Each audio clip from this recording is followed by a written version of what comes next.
Ne tombez pas dans ces pièges. Vous n'êtes pas en France, vous voulez prendre un contrat de bail. Faites attention. Tu risques d'avoir un de ces 3 types de motifs de refus de visa. Si tu comptes étudier en France et que tu n'as pas encore demandé ton visa, toi étudiant qui me regarde actuellement, tu as une acceptation, cette vidéo s'adresse à toi. Le premier type de motif de refus de visa, on te dira tout simplement, il existe des éléments suffisamment probants et des motifs sérieux permettant à l'autorité consulaire d'établir que vous séjournerez en France à d'autres fins que celles pour lesquelles vous demandez le visa étudiant. Le deuxième type de motif de refus de visa, on te dira que les informations communiquées pour justifier l'objet et les conditions de séjour envisagées sont incomplètes et ou ne sont pas fiables. Et le troisième type de motif de refus de visa qui est très rare, on te dira tout simplement que vous ne disposez pas de moyens de subsistance nécessaires pour couvrir votre séjour en France. Ça, c'est souvent lié à votre garant financier. Donc, dans cette vidéo, je vais te donner le vaccin contre ces 3 types de motifs de refus de visa. Je te dis, cette chaîne, elle est conçue pour toi. Nous allons entamer étape par étape ces 3 types de motifs de refus de visa. Le premier, c'est lié à quoi? Le deuxième, je vais te parler des documents indispensables pour la demande de visa, les documents de l'hébergement. C'est très important. Et comment tu peux vérifier les faux documents? C'est le moment. Ne tombez pas dans ces pièges. Vous n'êtes pas en France, vous voulez prendre un contrat de bail. Faites attention. Dans cette vidéo, je vais te décortiquer tout cela. Comment tu peux vérifier depuis ton pays les faux documents et comment tu peux éviter ces 3 types de motifs de refus de visa. Si tu es prêt, on attaque très rapidement après le générique.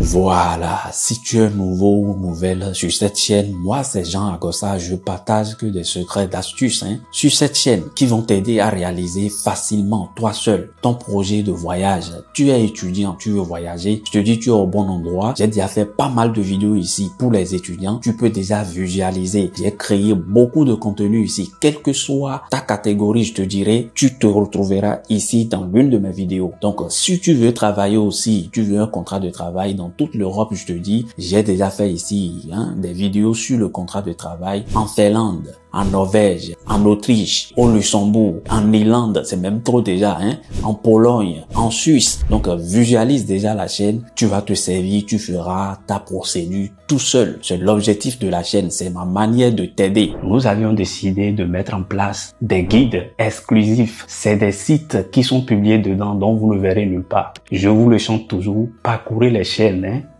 parcourez les vidéos, vous ne verrez jamais de pareil contenu. Dans ce guide, vous avez dedans les contacts de chaque employeur dans chaque domaine. Je vous ai détaillé cela. C'est les guides qui font jusqu'à 50-60 pages. Donc, pour chaque pays, si tu es intéressé du fait que toi-même, tu veux appliquer depuis ton pays, là où tu es, Mustapha qui me regarde, toi qui es en Afrique, tu veux faire ton dossier tout seul. Les agences, ils viendront acheter ces guides-là chez moi et vous faire des procédures à coût des millions. Donc, si tu veux éviter cela, je te dis, le premier lien épinglé dans les commentaires, tu verras, ou dans la description, il y a le lien WhatsApp qui est là. Tu peux directement aller écrire sur ce WhatsApp. Un de mes conseillers te répondra. Surtout, ne viens pas là-bas pour négocier le prix, parce que ce guide est à vil prix. Même si tu vends ton téléphone portable, tu pourras acheter ce guide. 197 € qui pourra changer toute ta vie et celle de ta famille. Donc aujourd'hui, nous allons nous adresser très rapidement à nos amis étudiants. Donc vous m'avez dit, vous me dites toujours, Monsieur Jean, tu nous as oublié. Non, je vous suis à la lettre. Donc très rapidement, nous allons commencer par le premier motif. Donc si tu es nouveau, n'hésite pas, abonne-toi à ma chaîne et surtout partage les bonnes nouvelles entre vous. Moi, je vous partage tout gratuitement. Donc, abonne-toi et lâche-moi un pouce bleu comme ça. Ça me fait grave plaisir. Ça me motive à te faire des prochaines vidéos. Les étudiants, faites la concurrence entre vous. Donc, si cette vidéo atteint jusqu'à 2000 j'aime, je vous promets que je reviendrai ici avec les nouvelles procédures pour vous. même si vous n'avez pas d'acceptation. Le premier motif qui est un peu rare et qui vient aussi très souvent, je le dis, c'est quand on vous dira tout simplement, il existe des éléments suffisamment probants et des motifs sérieux permettant à l'autorité consulaire d'établir que vous séjournerez en France à d'autres fins que celles pour lesquelles vous demandez le visa étudiant. Ce premier motif de refus de visa, qu'est-ce que vous pouvez faire pour éviter ça? C'est quand vous passez très mal votre entretien. C'est quand les agents d'entretien, ils se disent que cet homme-là, il va en France pour autre chose. Le rapport de l'entretien, c'est lorsque ce rapport est bâclé. C'est lorsque ce rapport est mauvais. Le rapport qui est transmis, votre avis SCSAC, qui est transmis au secteur, à la section consulaire, est mauvais. On vous dira tout simplement ça. Et ce n'est pas fini. Quand dans votre dossier de demande de visa, vous présentez une attestation d'hébergement qui est de votre frère, d'un de vos parents, qui n'est même pas dans la ville où vous êtes accepté, on vous dira tout simplement que vous venez en France pour aller rester chez ce proche. Donc, comme ça, vous ratez votre visa, banalement. Donc, qu'est-ce que vous devez faire pour éviter cela? Vous êtes ici sur cette chaîne, je vous ai déjà parlé des pièges indispensables pour éviter, pour avoir un bon rapport d'entretien Campus France. Vous pouvez déjà parcourir ça. Ma chaîne, vous verrez les vidéos indispensables sur comment vous pouvez. Mais cette vidéo est vraiment destinée aux étudiants qui ont déjà une acceptation. Le premier motif, c'est pas contestable. Si quelqu'un vous dit qu'il a eu refus de visa avec ce premier motif, où on lui dit il existe des éléments suffisamment probants et des motifs sérieux permettant à l'autorité consulaire que vous séjournerez en France à d'autres fins que celles pour lesquelles vous demandez le visa étudiant. Si quelqu'un vous dit que c'est contestable, qu'il a eu ça et après par la suite il a demandé le visa, il a eu ça, c'est faux. Hein? Dites-moi déjà dans les commentaires. Donc le deuxième type de refus, de motif de refus de visa, c'est quand on vous dira les informations communiquées pour justifier l'objet et les conditions de séjour envisagées sont incomplètes et ou ne sont pas fiables. Ça, c'est quand vous fournissez des faux documents ou des dossiers incomplets. On va parler de tout ça. Quels sont les documents indispensables à fournir pour la demande de visa? On commence déjà par dire, vous devez faire remplir votre formulaire France Visa. Vous devez déjà présenter votre admission. Admission, c'est API, tamponné. Bon, dans certains pays, on tamponne désormais les admissions. Donc, vous devez fournir cela, l'original et la copie. Tout ce que je dis là, c'est les originaux, les documents originaux et les copies. Écoutez-moi attentivement. Le troisième type de document, naturellement, vous devez fournir votre passeport. D'au moins, moi je vous dis, avoir un passeport d'au moins d'une durée de validité de 15 mois. Bon, ils disent que il faut avoir plus que 3 mois,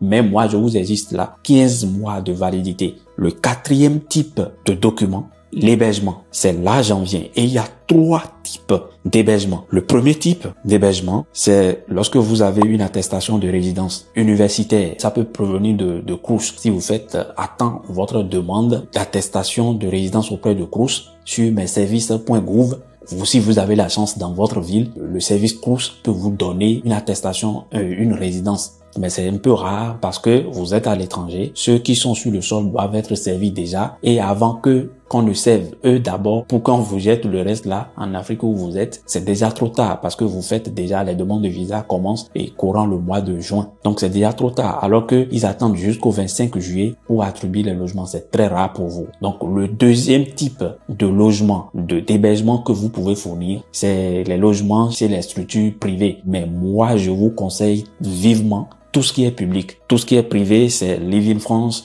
ou bien tu dis Apart, des trucs comme ça. Le deuxième type de logement, ça, c'est quand et vous demandez chez un particulier, logement chez un particulier, généralement, c'est un propriétaire d'un appartement en France qui vous loue son logement. Et ça, quels sont les documents que vous devez lui demander? Il doit vous donner le contrat de bail signé par lui-même, une pièce d'identité de lui-même, un justificatif du domicile. Demandez-les ça. Comment vous pouvez vérifier tout cela? Je vais vous le dire tout à l'heure. Demandez titre de propriété. C'est très très important parce que c'est ça qui prouve que c'est lui qui a l'appartement. Parce que si vous êtes là-bas, vous tombez rapidement dans ce piège où ils vont vous arnaquer. Sur le titre de propriété, propriété, il y a une référence que vous pouvez vérifier si c'est vraiment lui. Mais déjà à 97%, je vous dis, c'est très compliqué de rester là-bas et d'avoir directement un contrat de bail ici en France. Je vous le dis très sincèrement. Parce que déjà, le propriétaire vous exige déjà que vous devez avoir le visa. Il veut pas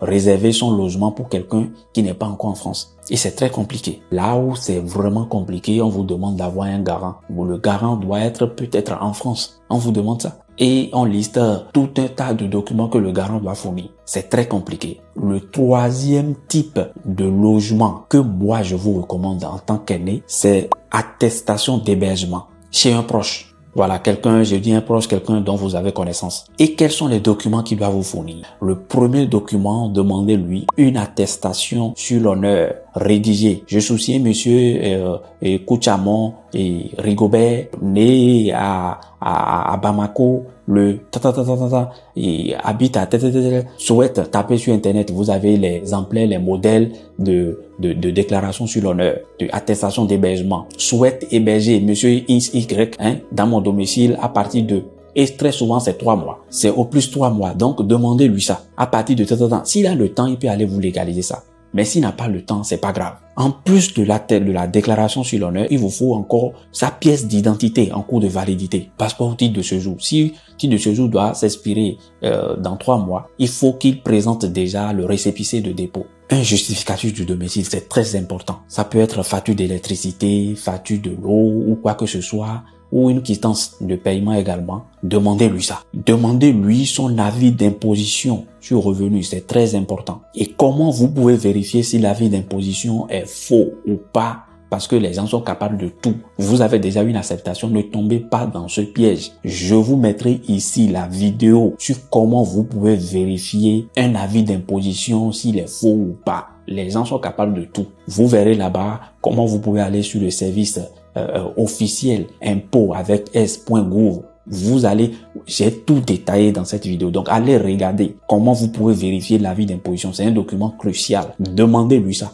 Demandez-lui également, est-ce que tu as ton stylo, tu notes? Demandez-lui également le contrat de bail que lui-même là. S'il est locataire là. Le contrat, de toute façon, il est locataire. On est d'accord? Le contrat de bail de lui-même là. Sur ça, vous avez la superficie de sa chambre. S'il est dans 9 mètres carrés, il peut pas vous héberger. C'est un refus direct, refus de visa direct. Il doit avoir jusqu'à 9 mètres carrés fois 2. Donc, ça fait 18 mètres carrés. Et c'est sur le contrat, cela est mentionné. Donc, il doit vous fournir son contrat de bail à lui, signé par lui-même. En résumé, logement dans un service public, ça peut être résidence universitaire ou et les Live in France ou je sais pas quoi, mais moi je vous recommande plus les résidences universitaires. Vous avez juste besoin de l'attestation de résidence. C'est tout. Si c'est chez les structures privées, vous avez besoin de l'attestation de résidence et parfois ils donnent les fiches de prise en charge. Ça, c'est le premier type de logement, ça. Deuxième type, logement chez un particulier. Ça, c'est le contrat de bail. Je vous ai dit titre de propriété et la pièce d'identité du propriétaire et s'il peut vous fournir également un justificatif du domicile. Ça peut être facture de l'eau ou d'électricité, je sais pas quoi. Troisième et dernier type d'hébergement, là où vous devez être vraiment méfiant, c'est l'attestation d'hébergement chez un proche. Je vous ai dit, il vous faut une déclaration sur l'honneur de ce proche-là, signée soit légalisée à la mairie, une pièce d'identité en cours de validité, passeport ou quelque chose, je ne sais pas, ou si c'est un titre de séjour, il faut déjà que ça soit valide. Si ce n'est plus valide, il vous faut accompagner de ça un récépissé de dépôt. Il vous faut le contrat de bail de ce dernier-là, de lui-même là. Il vous faut son contrat de bail. Il vous faut également l'avis d'imposition qui est très indispensable. Et comment vous pouvez vérifier, je vous ai déjà dit ça. Il vous faut également un justificatif du domicile, j'ai dit facture d'électricité ou de l'eau ou quittance de loyer. Si vous êtes accepté dans une ville et que vous n'avez pas encore votre logement, vous pouvez écrire en commentaire ou vous pouvez nous écrire sur le premier numéro qui est dans la barre de description. On peut vous aider. Si on a quelques connaissances, on vous aidera dans ce sens-là. Mais surtout, moi, je vous recommande attestation d'hébergement. C'est très important. Le dernier type de motif de refus de visa qui est très rare, et j'ai fait aussi une vidéo dessus, c'est lorsqu'on va vous dire que vous ne disposez pas les moyens de subsistance nécessaires vous permettant de séjourner en France, permettant de couvrir votre séjour en France pendant la durée de votre étude. Ça, on vous le dit souvent quand votre garant financier n'a pas fourni suffisamment de documents. Et tu peux aller ici regardez également la vidéo, je vous mettrai ça en fin d'écran. Vous pouvez aller regarder les documents indispensables que le garant doit fournir. Je vous ai parlé de tout cela dans cette vidéo. Vous aurez ça et à la fin, vous pouvez aller voir les types de garants qui auront un visa refusé. Donc, j'espère que cette vidéo vous aidera beaucoup. Donc, n'hésitez pas, partagez les bonnes nouvelles entre vous. Mettez-moi déjà un gros pouce comme ça là, un gros pouce bleu, ça me motive beaucoup pour les prochaines vidéos. Donc, partagez les bonnes nouvelles entre vous et ne faites jamais l'erreur. Je vous dis, si vous n'avez pas encore de logement, si vous êtes accepté dans une ville ici en France, si vous n'avez pas encore de logement, vous pouvez nous écrire. On peut vous aider si on a des connaissances dans cette ville. Donc voilà tout ce que j'ai à vous apporter. J'espère que la vidéo vous servira beaucoup. Donc n'hésitez pas à partager, aimer, liker. Donc c'est votre frère Jean, j'ai été juste de passage. C'est vraiment une vidéo vraiment d'imprévu. Voilà, j'improvisionne rien moi. Hein? Parce que les connaissances sont là. Hein? On vous partage tout. Donc n'hésitez pas, abonnez-vous et partagez surtout le contenu. Et surtout, hein, n'abandonnez jamais. Suivez vos rêves. Ça finira par payer. La prochaine gare sera la plus belle. Vous allez visiter les meilleures gares de la France cette année. Je l'espère pour vous. Et à la prochaine vidéo. Peace.